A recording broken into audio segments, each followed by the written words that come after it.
Olá pessoal que acompanha aí o estudo do Mapa da Alma, o livro de Murray Stein, em que ele explica pra gente, ele traz os principais aspectos, teorias da psicologia analítica de Jung. Muito bem, faz 15 dias que eu não consigo postar um vídeo, mas eu tentei. Há 15 dias atrás eu gravei o capítulo 6 dos comentários sobre ânima e ânimos, mas minha pressão estava alta e o vídeo ficou uma porcaria. Eu falei, vou gravar depois. Depois meu celular quebrou e eu esperei chegar o celular novo para gravar aqui. E hoje eu vou gravar aqui da Associação Liberdade e Vida, que é uma casa de apoio em que eu trabalho às quartas-feiras. Cheguei adiantado e já sentei aqui para conversar aqui com vocês, com quem está acompanhando. Então hoje, falando desse capítulo número 6, o Murray Stein vai trazer para gente ânima e ânimos. O que seria isso?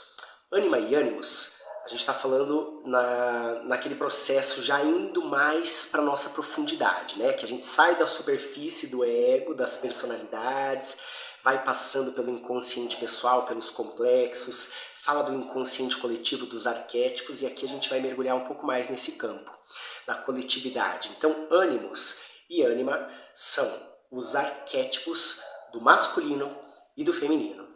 Jung traz pra gente uma consideração muito interessante, que é, se do lado de fora eu me identifico como um ser masculino, internamente eu carrego uma contraparte feminina.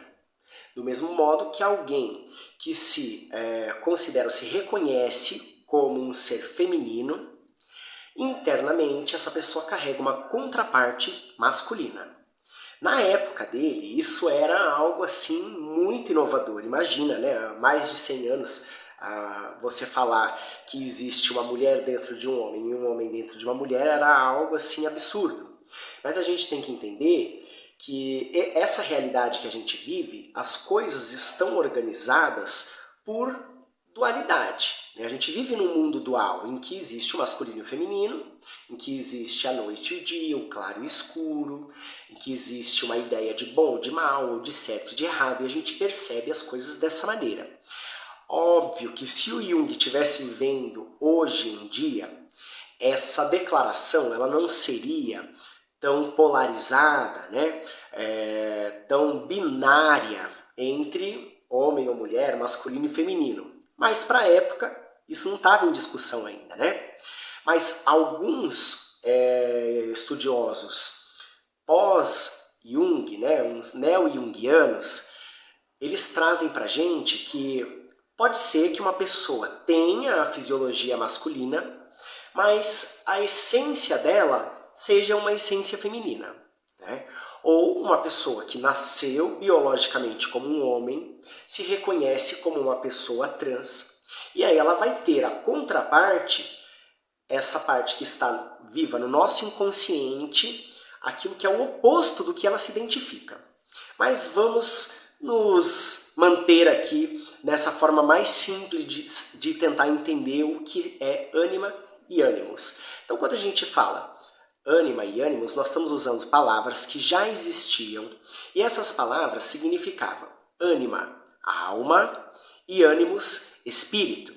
Então, aqui, nessa parte mais física, em que o meu ego, em que a minha personalidade lida com o mundo, com a realidade externa, eu vou ter as minhas máscaras, que são as vestes ou as maneiras de lidar com a realidade, né, que faz esse intercâmbio entre o eu e a relação que eu estabeleço com as outras pessoas. Do mesmo modo, a gente tem algo que funciona como um pontífice, como um psicopompo, que leva a informação lá do fundo, da parte mais arcaica da nossa psique, do nosso inconsciente, do inconsciente coletivo da humanidade, e também com o self, com o si mesmo, que é algo que a gente vai falar logo mais nos próximos vídeos, e que se comunica com a minha consciência. Então, existe uma contraparte que a gente pode chamar de alma, que a gente pode chamar de espírito, e essa contraparte é o que estabelece a comunicação com tudo que há de sagrado para mim, aquilo que eu considero sagrado, ou com a imagem do divino que está estabelecida dentro da minha psique, e também com elementos que estão pelo inconsciente coletivo, que emergem do inconsciente coletivo. Então, se eu sou um homem, esse psicopompo, esse mensageiro, essa força que estabelece a troca com esse inconsciente coletivo, com a imagem de Deus, provavelmente ela vai ser feminina. Do mesmo jeito que uma mulher vai ter essa contraparte masculina, fazendo a interação entre a consciência dela e o inconsciente coletivo, entre a imagem divina. Todo mundo tem a sua contraparte.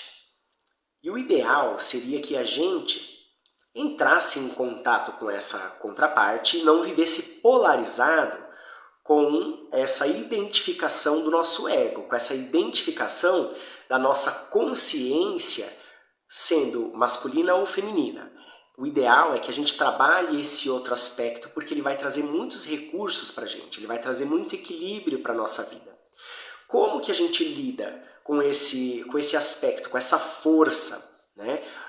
Ou como que a gente integra ela para mais pertinho da gente, para não ficar uma coisa totalmente polarizada, né? Então, um homem que age, pensa só com os atributos do masculino, que são a lógica, a razão, né? A agressividade, uma maneira linear de pensar, em contraparte com um aspecto que é feminino, que traz as capacidades de nutrir, de gerar ou de criar a criatividade, as capacidades afetivas, o desenvolvimento do campo emocional, que são atributos ligados ao feminino.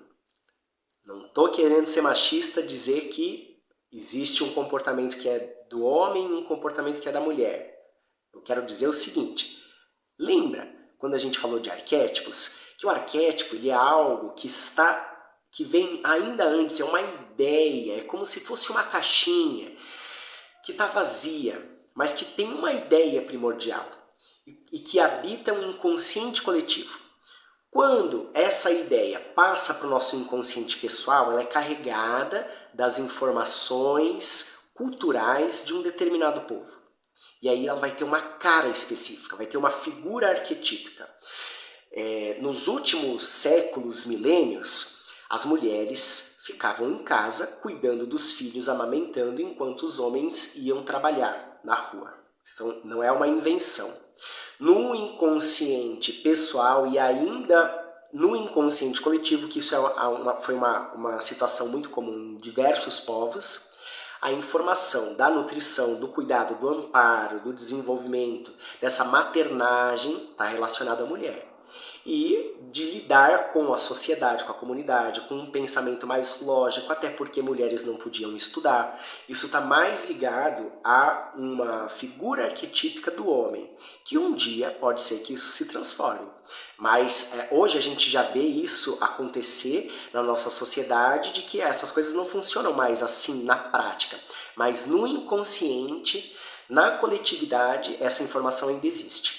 Então a gente lida com um aspecto que é considerado arcaico do feminino, de nutrir e de cuidar, e de um aspecto que é considerado masculino, de razão, de lógica e de um modo de ação ativa no mundo, de participar do mundo para fora de casa, né? Então nós temos essas duas partes em nós e elas precisam estar equilibradas. Eu posso ser uma pessoa que pensa, que raciocina, que lida com os desafios do mundo corporativo, da minha profissão, sem abrir mão da minha inteligência emocional, das minhas habilidades e capacidades criativas, para que eu seja uma pessoa equilibrada. Quando eu não estou equilibrado, quando nós não estamos equilibrados, a gente se polariza só em uma função de acordo com essa que a gente se identifica, masculina ou feminina. E a outra parte, a contraparte, ela pode nos tomar. Então, um homem que é sempre lógico, racional, que não lida com as próprias emoções, quando ele for tomado pela ânima dele, essa ânima vai se manifestar de uma maneira extremamente dramática, com vitimismo, uma pessoa que se magoa ou se fere com tudo, que quando a emoção vem não consegue controlar as próprias emoções, e aí dá um show ali. né? Porque é um aspecto que não foi cuidado, é um aspecto que não existe um desenvolvimento. Então, quando ela vem, se manifesta no homem, se manifesta de uma maneira bastante primitiva. Do mesmo modo, quando uma mulher não desenvolve esses aspectos do seu ânimos, não traz esse ânimos para perto dela, quando ele se manifesta, ele vai se manifestar com agressividade, com a ideia de que ela sabe tudo e sabe mais do que os outros, com uma ideia de dominação. Então isso precisa estar em equilíbrio. E a gente equilibra essas partes olhando para dentro, fazendo os nossos processos de autoconhecimento e estimulando coisas diversas, né? Habilidades e capacidades diversas. Mas algo que eu acho importante a gente trazer aqui é que essa parte, essa contraparte que a gente tem no inconsciente, que é o contrário da gente, ela também é a parte que vai ajudar a gente a encontrar alguém do lado de fora para se relacionar. Então veja, existe um arquétipo, que é uma figura, uma força muito anterior à imagem do que é ser mulher, do que é uma mulher, ou do que é um homem. Mas quando a gente nasce, existe uma figura masculina, geralmente, né, ou deveria existir, e existe uma figura feminina. E aí essa imagem do masculino e do feminino, eles vão ser carregados de acordo com a referência que a gente tem. De quem são os nossos pais, quem é a nossa mãe, quem é o nosso pai, a avó, e os comportamentos ligados com as mulheres da nossa família, os comportamentos ligados com os homens da nossa família. E dentro do nosso inconsciente pessoal, a gente vai carregar essa caixinha com informações acerca do que é o masculino e do que é o feminino. Então, se eu sou uma mulher e aí eu tenho essa caixinha lá no meu inconsciente do masculino, foi carregada pela imagem do meu pai, com as suas coisas boas e com as suas coisas ruins, é a partir dessa imagem do que é ser homem que eu vou encontrar um homem aqui do lado de fora. Pode ser que eu me apaixone por alguém que seja exatamente igual ao meu pai. Então, essa imagem masculina encontra alguém do lado de fora que corresponde com aquilo, e essa imagem ela precisa ser elaborada, ela precisa ser desenvolvida para que esse masculino ele passe a ser uma parte minha e não só uma coisa ali na sombra que vai ser projetada em outro, e é por isso que a gente se apaixona. Quando a gente se apaixona por alguém, a gente está se apaixonando por uma parte nossa mesmo. Uma parte nossa que precisa ser integrada. Porque na maioria das vezes, as paixões, elas são projeções. Eu não estou vendo o que aquela pessoa é exatamente, mas eu estou vendo o que a minha projeção me faz ver. Então, eu acho que aquela pessoa é desse jeito e ela é maravilhosa.